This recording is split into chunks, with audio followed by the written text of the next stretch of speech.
Alright guys, welcome back to another video, and today I have something very special planned for you. We're going to be building up this entire website from scratch, and we're going to deploy it to GitHub and host it on Netlify for continuous deployment. Now I made a logo for it on tailorbrands.com. I'm going to link it in the description, but you can use any logo that you want. Just in case you need this logo, I also made a folder for it in my GitHub repository, which I'm going to show you in a few. Now just to give you a demo of the project, let me just scroll down, and you can see when I scroll down, the header has a background color of white, but when I scroll back to the top, it goes away. We're going to add that using JavaScript.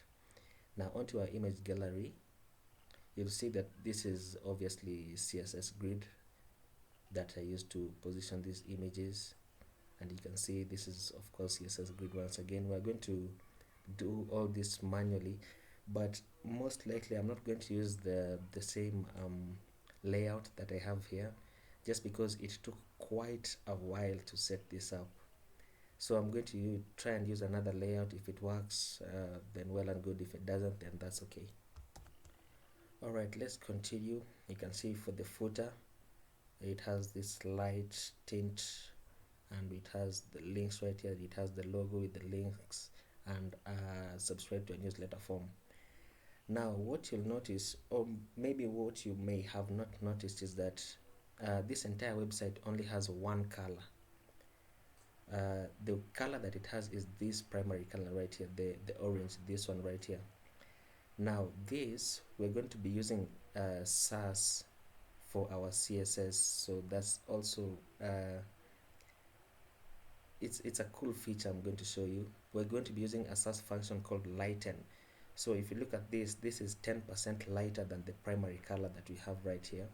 And if you go to the footer is 30% lighter than the primary color. So technically this is only one color that we are playing around with, and we are, we're just trying to make it look good. Okay, now for these links, these social media links, they don't really go anywhere. But if you look at the login, this will take you to the login page. This will take you to the sign up page. And for the browse, we have linked the browse to the gallery section right here. And for the install, the reason why I have this install button right here is because I'd like to turn this into a progressive web app later. I'm going to do a video about it. And for the smooth scrolling effect, like if I click this back to top button, which I'm also going to add in HTML and add the functionality in JavaScript, if I click it, you'll see that it scrolls back to the top, but it doesn't jump. It actually has a smooth scrolling effect.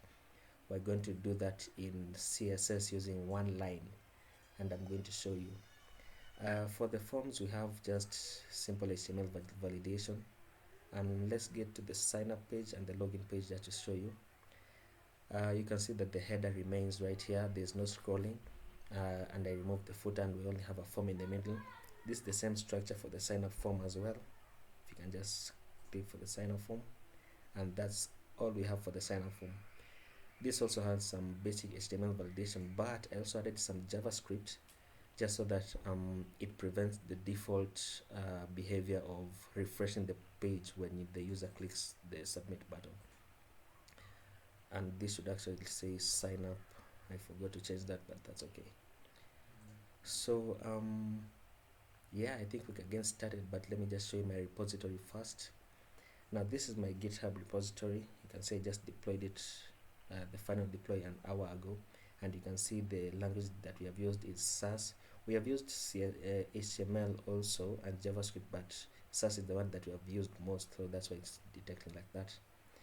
Now if you want to grab the logos, this logo right here, and also for the favicon, all you have to do is come and get this logo folder, and the logos that you'll actually need are this logo PNG and logo 48. The logo 196 and 512 are for the progressive web app that I don't really even use in this project, so there's no need for that. Now if you need the images, all you need to do is scroll down right here, and I placed a link to all the images that I have in the project. I placed a link to them. They're all on pexels.com. Alternatively, you can just go to pexels.com and search for vintage. This will bring you all these photos, or you can just click the links individually, and you can see it gives you this. it brings you the photo that I have used. For the, if you need the website link, the website link is right here, and I'm going to also place the YouTube link for this video. Okay, now we can get started. Alright guys, I opened up my final project folder in VS Code, and just to show you the files that we're going to be needing, we're going to add a dist folder and a SCSS folder. This will it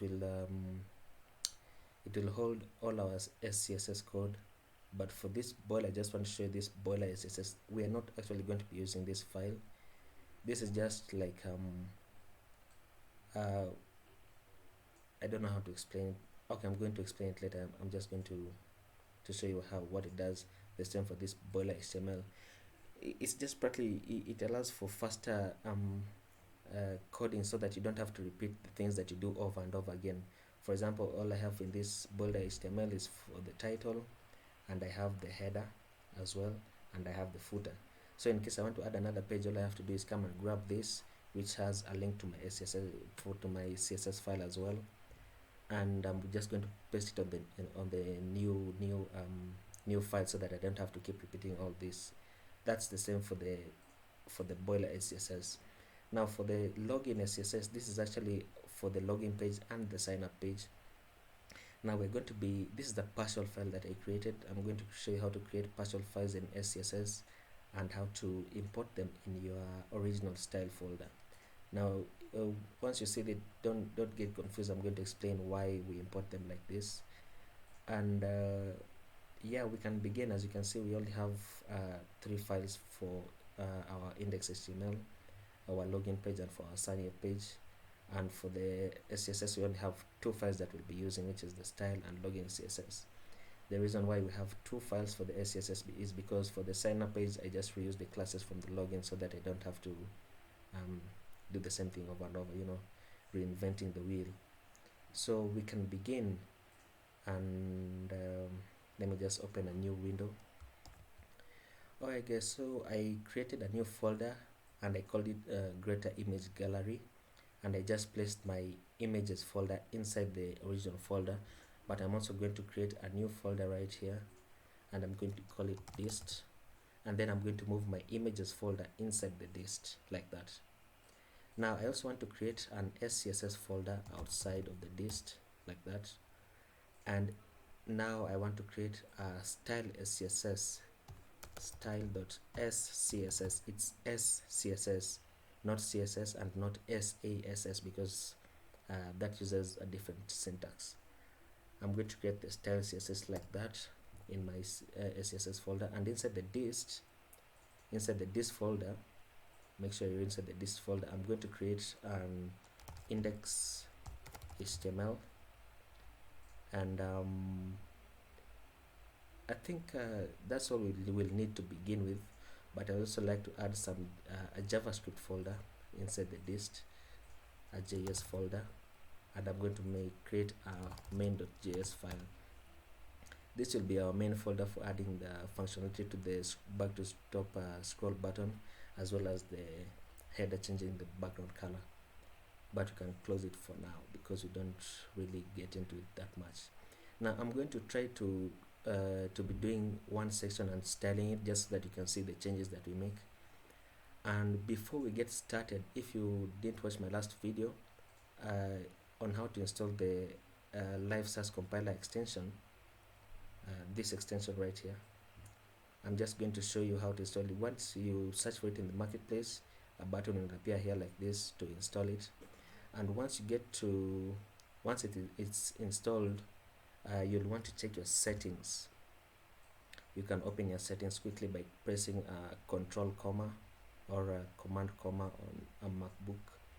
And once you come to this extension tab right here and search for live SAS compiler, you'll want to come to the this where it says formats and edit in settings.json like that.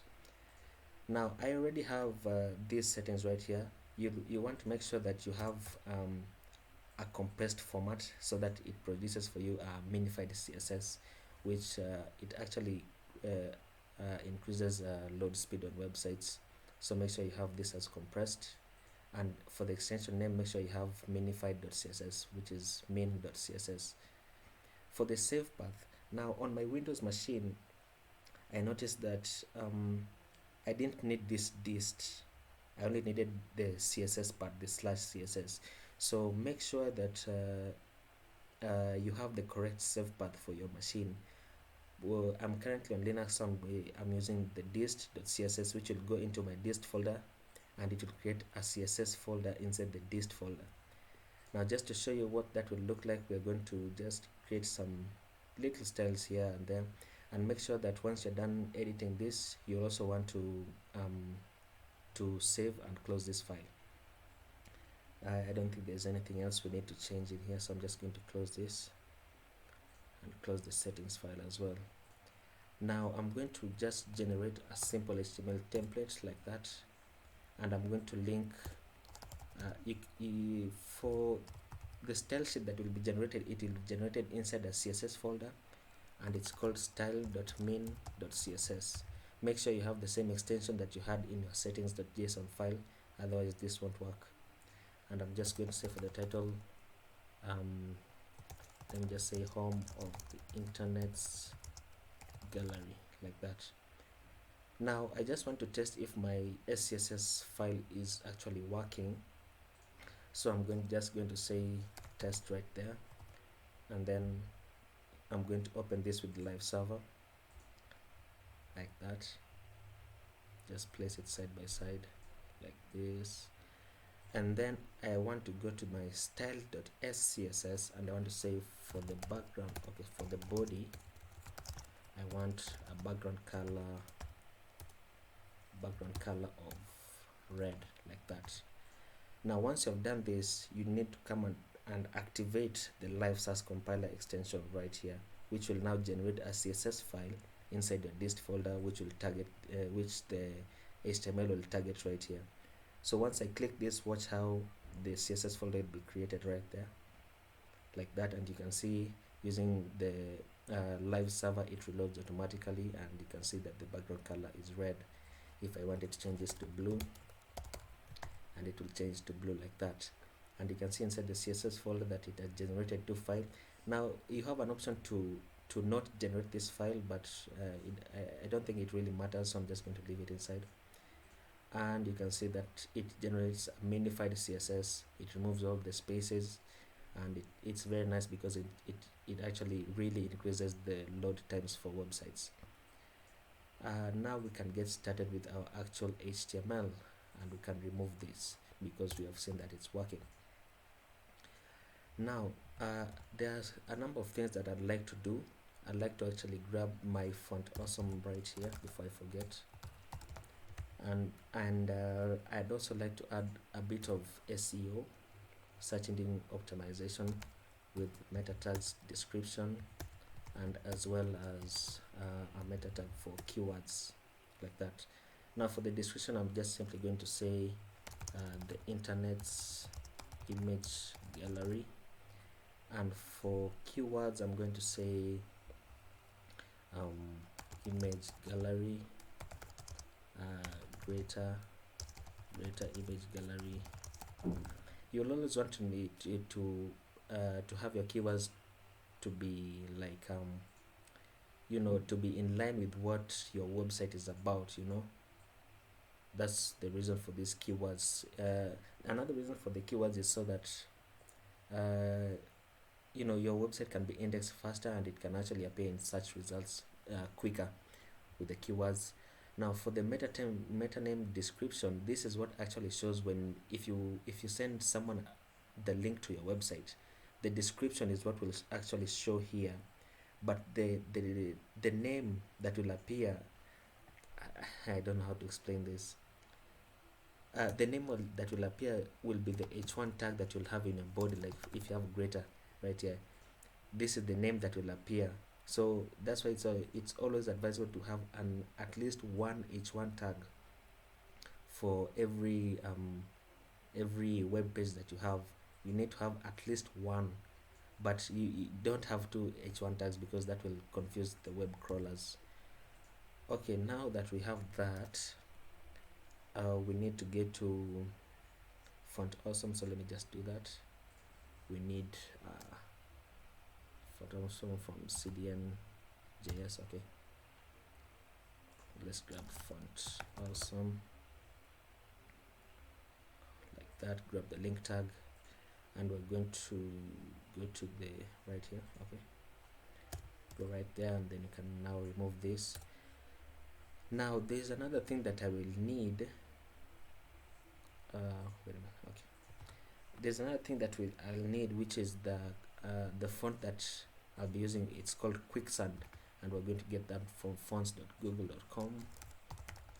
fonts.google.com, and the font is called Quicksand like that. And we're going to grab 400. What should we grab? 400, 500, 600. I'm also just going to grab this 700 for button purposes. I like the buttons to have the heaviest font weight. Okay, so we can place that right there, and we import Quicksand, and we say that the body should use the font family of Quicksand, and sans serif as a fallback like that. And you can see in the style min.css, it actually generates that for you, so it's very convenient.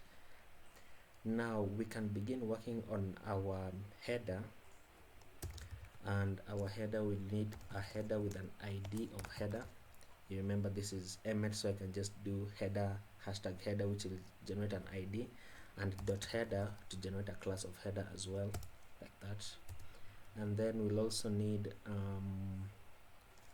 a div inside with a class of logo. Now since the logo is an image, I want to place it inside a link, so that when the user actually clicks it, it goes back to the index.html. So I'm going to say link with a route back to index.html, and inside the a tag I'm going to place an image with the source in images, and it is logo.png, and for the alt attribute I'm going to say Grater logo, like that. Now once we've done that, we also want to have a navigation, so I'm going to say a nav element with the class of navbar, like that. And I'm also going to give it, let me begin with an ID of navbar and a class of navbar as well, like that.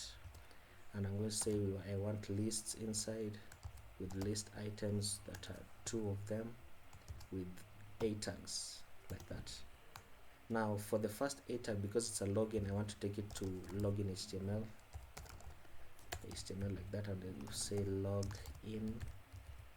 And for the second one, this will take us to sign up.html, and it will say sign up, not sing, like that. Now let's actually create this file so that I don't forget, and it'll say inside the dist folder I want login.html, and I also want a signup.html, like that. And then next what we can do is you also notice that actually what do we need here? I don't think we need anything else, because we're going to position this header as fixed with a width of 100%, so that it overlaps on the showcase image. So we can begin by saying, actually let me give this a class of action, because let me just show you on the website right here. You can see that this button is the same as this button, it's the same as this button, it's the same as this button right here, and if you check the login, it's also the same as this button, and in the sign up it's the same as this button. So I don't want to keep on styling the same button over and over again, so I'm going to give all of them the same class, and the class that I'm going to give them is this class of action right there. So I'm just going to style it in the global variable as a global variable, so that I can just keep on reusing it over and over again. And let's head over to the showcase. Let's just create a section with a class of showcase, like that. Now let me take you back right here. You can see that for the showcase, this entire image is the showcase. and because we have the header positioned as fixed, it's going to go over the showcase image like that. And then because I don't know whether you can see, but it has a background overlay. It has a black overlay with an opacity of about 0.5. So in order to do that, I'm going to need a class or container class of showcase, and inside I'm going to add a div with the class of overlay like that. So on this overlay class, this is where we're going to place the dark background color with opacity of 0.5, and I'm going to show you how that looks. Now let me also place an H1 here right there that says home of the internet's what was it, home of the internet's image gallery image. And then you can see that right here, this is a span inside the H1 that I've placed to have a bigger font than this. So I want to place it inside a span, and I'm going to say for the span it says gallery like that. Don't worry about the small letters, we're going to change that in the CSS. And right below this, I want to have a button with a class of action like that. You see the same class that we have right here, a button, the class of action. And for the button, we're going to say it goes to become a creator like that. And that's pretty much it for the showcase. So I want to style this side by side so that you can see what's happening. So let me just close this, and let me close the sidebar and place this side by side like that. Now let's begin by adding some bit of global tags. Let me say for the images, I want all the images to have a max width of 100% so that they don't go outside of their container.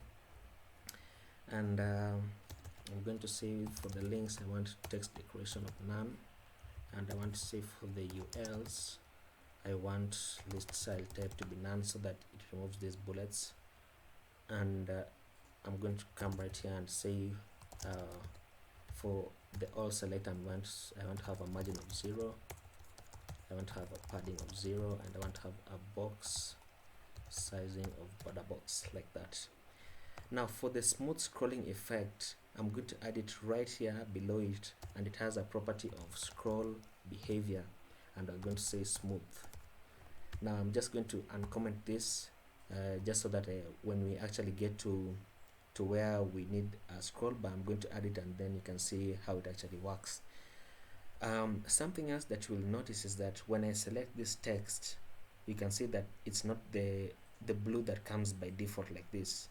So we can change that in CSS by saying we are going to target the selection right like this, and we're going to say actually I need a primary color first of all, so I'm going to grab that here. Okay, now for SCSS, we don't declare variables in a root like this, like in CSS. All we have to do is come and place a $sign right in front of it, and we give it the name that we want. I'm going to call it primary color, and I'm going to take it from this image right here. So I'm going to just open my color tool, and I'm going to say that I want this color right there like that. This is the color that I'm going to give it, and then we can come to the selection and say for the background color, we want the primary color to be the background color. And when it highlights, because this actually won't work, it might give you some issues, like you can see that I want that when a user highlights the text, I want now the text color to be white, and you can just come below here and say color to be white like that, and you can see it works very nicely. Now for other browsers, for support on another browser, I'm going to have to add Moz selection like that, and we're just going to copy this down like this, and it will work on Mozilla as well. Now this isn't really supported by all browsers, but then again, it's not a big deal even it's not supported, but it kind of adds to the immersion of the website. Now, something else you'll notice is that when you go to the mobile page, you'll see that on the address bar there's also the same primary color orange. Now we can do that by going to the HTML. Let me just grab this color. We can do that by going to the HTML in the header and adding another meta tag right there. And for the name, we're going to say the name is theme color. Oh my god, theme color, like that. And for the content, we're going to give it the same primary color that we have right here. That's why I copied this. Now what the HTML will do is that it will read this theme color and it will place it in the address bar on mobile phones. And I really like that because it also adds to the immersion on the website. Now we can go to the header and begin styling the header, and we can say that for the header, and just put a comment right here, and we say this for the header, and you can say for the header, let it display flex, like that. You can see the links move there. I want align at and center, and justify content to space between. The reason why I have space between is because I want them to span the entire width of the device, like that. And you can see they'll go to the end with the line at them center, like that. Now for SCSS, things are going to be quite a bit different. In CSS, if you wanted to target, like for the navbar right here, you'd have to go to header, then navbar, like that, and then style it individually. Now for SCSS, it provides such functionality such that you can just, once you are styling the header and you don't want to keep repeating yourself, you can go inside the header like this, and you can say that for the class that you want that is inside the header. So for example, now I want to target the navbar. I can say dot navbar, like that. And you can say that inside the navbar, I want to target the unordered list inside the navbar.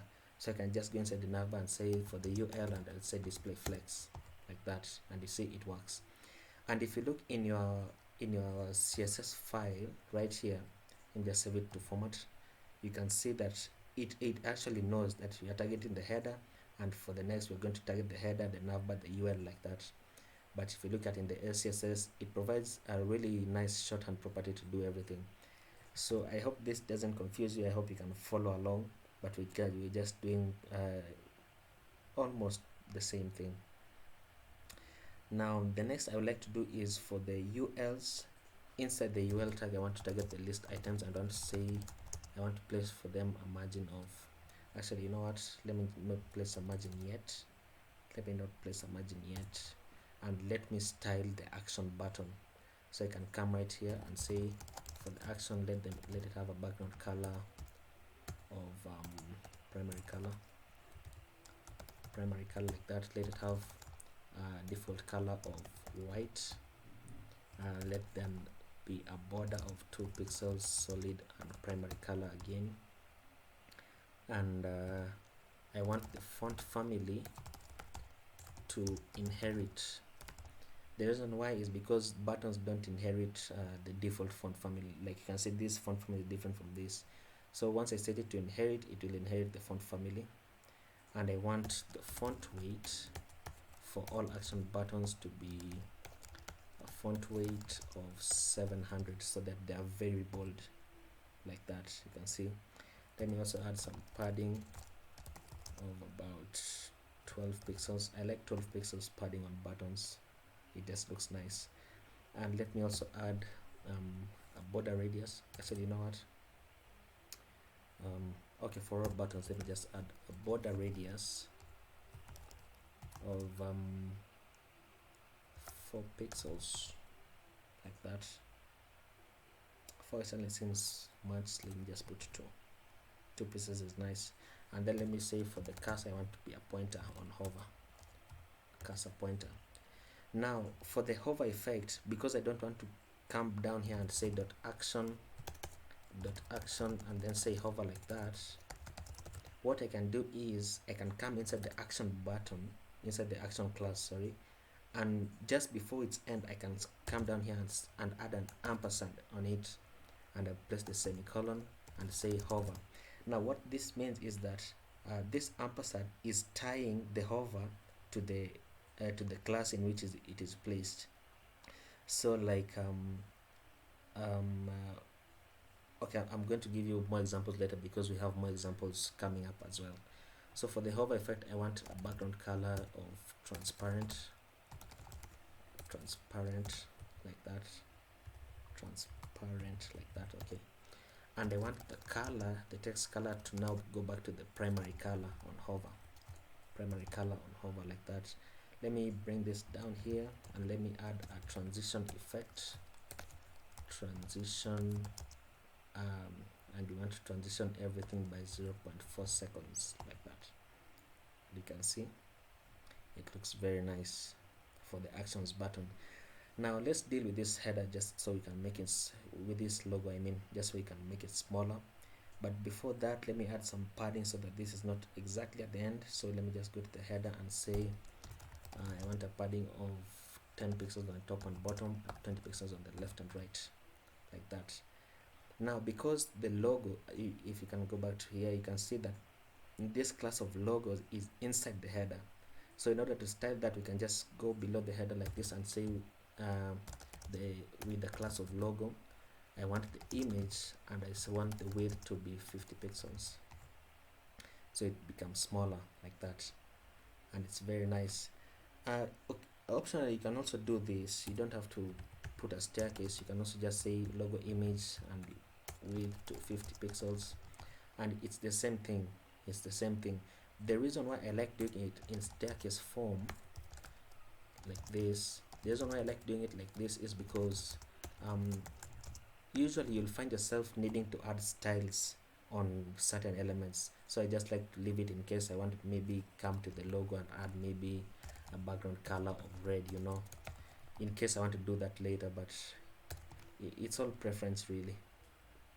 So we can come to the header because I want let me just tell the showcase first so that you can see what I mean by position fixed on the header. Let's go below and say for the showcase, okay, for the showcase class we want a background. Now because we want an image, we're going to put a URL, and it's in the images folder, and it's called what's it called, bike.jpg, just to see if that's correct. Okay, like that. Now because I don't want it to just have this small height, I'm going to add a height on it of about 650 pixels, so it goes to the bottom like that. And I'm also going to say that let me put some properties here and say no repeat, so that the image doesn't repeat, and we're going to say place it on the center. And for the positioning, we want the center and cover like that, so that even if I expand it, it just expands. If I shrink it, it shrinks as well. You can see that, and it looks very nice. Next, now because the overlay class is inside the showcase, so if I want to style the overlay class, I just come inside the showcase like this, and I say that for the overlay class like that. Optional, you can also do ampersand right here, and it still means the same thing. It's all preference. It still means the same thing, and it won't affect your code in any way. But I don't like using this except for pseudo selectors. So for the overlay, I just can't add. If I wanted to add a background color, you can see that, okay, now we can compare this. You can see that this image is darker than this one. Now in order to add this dark background image, I just can't add a background color in the usual sense. Like I can't come and say like background color to be red, because it will cover the entire thing. You see, it covers the entire thing, and because I want it to span all the way to the bottom, I'm going to have the same height right here, and I'm going to say for the height to be 650 pixels like that. You see, it spans all the way to the entire image. So what I need to do is add an alpha value on it, which will target the opacity of the color. So I can say I want to have an RGBA, which means red, green, blue, and alpha, and I want a black color, which is 000, and I want an opacity of 0.5, like that. And you see this appears now. Let me reduce this to 0.3. It looks much better when it's just a bit lighter. Now the next thing I want is I want to move these to the center. So I can say display effects, align item center, and justify content center. This will place them like that. Because I placed a height of 650, so it will place them automatically to the center like this. But I don't want these to be on the same line, so I'm going to say flex direction to the column, like that. You can see when I added something, it threw an error for me, so it's really handy. So next I want the h1 tag right here, and for the h1 tag I'm going to say, now the h1 tag is inside the overlay class, you see. So for the overlay class inside, I want the h1 tag that is inside. So in order to say it, I just come to the overlay class, and just before it ends right here, I'm going to say for the h1, I want the color to be white, I want the font size to be 46 pixels, and I want okay, let's just see that. You can see that, and I want this text aligned to the center. Text aligned center. Okay. Next, okay, let me just change this a bit, and I want to say because these are all capitals, the first letters are all capitalized. Are they really? Okay, yeah, they're all capitalized. So I'm going to say text transform, and I'm going to say capitalize like that, and you can see it changes. Now next I want to target this span. You can remember, if you remember, I put a span class on the gallery. Right here I put a span, so I want to target the span, and you can see that the span is inside the h1. So in order to target that, we just go inside the h1 like this, and we say for the span I want now here's where SCSS really comes in handy, because I don't want to be picking colors all the time. I want to just lighten the primary color a bit, and you can do that by saying for the color property I want to lighten. You can see that, and once you press enter, it brings for you what color do you want to lighten and by what amount. So I'm going to say that I want to lighten the primary color like that, and I want to lighten it by 10% like that, and you can see that it just appears. It's very nice. And let me just see something. Now you can see that this really I want it to display as a block right below here, so I can do that by just coming to the span and saying displaying block. Actually, not really displaying block, but I want it to display as an inline block like that, and you can see, okay, that doesn't work. Okay, it's block. Let me just display the block, and then I want some padding on the bottom. I want some padding of 20 pixels so that it pushes this button down like that. And you know what, I want this color to be white, the text color right here. So I'm going to go back to the action, and I say that for the hover effect I want the color to be white like that. Yeah, that's much better. Okay, now we're going to go back to the header just a bit, because you can see that this header is transparent, so you can do that by positioning this as fixed and adding a width of 100% so that it spans the entire width of the device. So I'm going to go to the header and say position fixed. Now if I position it relative, nothing would happen. Let me just show you. Nothing would happen because it is positioned relative to the document. But if I say position it absolute, see what happens.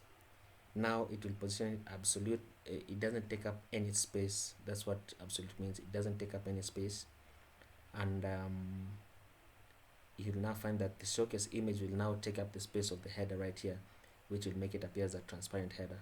But I don't want it absolute because I want it to scroll when I want it to remain at the top of the page when the user scrolls. So in order to do that, I'm going to change this to fixed, like that.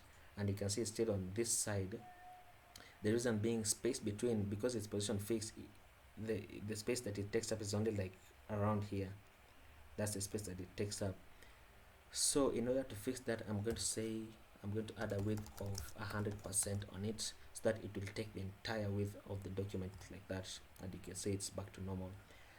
And the next thing I'd actually like to do is now change these, not change, but